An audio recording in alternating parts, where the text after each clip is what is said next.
તો અમદાવાદમાં પણ ભાજપે પ્રચારની શરૂઆત કરી દીધી છે। પૂર્વ કોર્પોરેટર અને હોદ્દેદારો પ્રચારમાં નીકળ્યા। ભાજપે કરેલી કામગીરીની પત્રિકાનું વિતરણ કરાયું। કેન્દ્ર, રાજ્ય અને મનપાએ કરેલી કામગીરીનો તેમાં ઉલ્લેખ કરાયો। પ્રચારમાં નીકળેલા હિતેશ બારોટે નિવેદન આપ્યું। છેલ્લા 5 વર્ષમાં 2500 કરોડથી વધુના કામ થયા। ચૂંટણીમાં 50,000ના માર્જિનથી જીત થશે। વિસ્તારમાં કામ તો થયા હોવાની વાત સ્થાનિકો દ્વારા પણ કરવામાં આવી।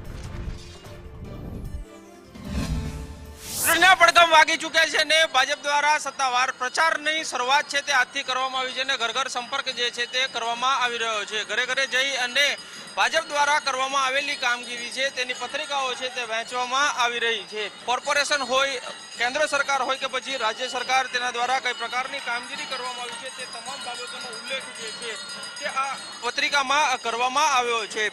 હિતેશ બારોટ કે જે સ્ટેન્ડિંગ કમિટી ચેરમેન રહી ચૂક્યા છે તેની સાથે વાત કરીશું। હિતેશભાઈ, આજથી વિધિવત ભાજપે પ્રચાર શરૂ કર્યો છે, શું કહેશો? મોટી વસ્તુ છે। ભારતીય જનતા પાર્ટીની સાથે સૌ મતદારો છે અને એને આકર્ષવા માટે નહીં, પણ ભારતીય જનતા પાર્ટી કરેલા કામોનો વિકાસની પુસ્તિકા લઈને નીકળ્યા છે।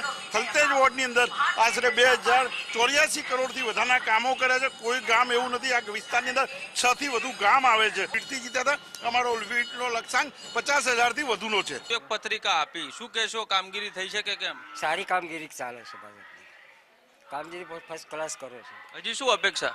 અપેક્ષા તો હવે ગટરનું છે તો કોઈ સારી કરો એ આ રોડનું ને એનું રોડ ગટરનું કંઈક સારું કરેલું છે એટલે વાંધો નહીં આવે, પાણી પણ હજુ થોડુંક પાણીની પ્રોબ્લેમ છે। આ બાજુ ગટરનું આવે છે એ બધું ચોખ્ખું કરે તો હા। એટલે કે આજથી ભાજપ દ્વારા રાજ્યભરમાં વિધિવત પ્રચાર જે છે તેની શરૂઆત કરાઈ છે અને આગામી સમયમાં ભાજપ દ્વારા પ્રચાર છે તે વધુ તેજ કરવામાં આવશે। કેમેરામેન ધર્મેન્દ્રસિંહ સોલંકી સાથે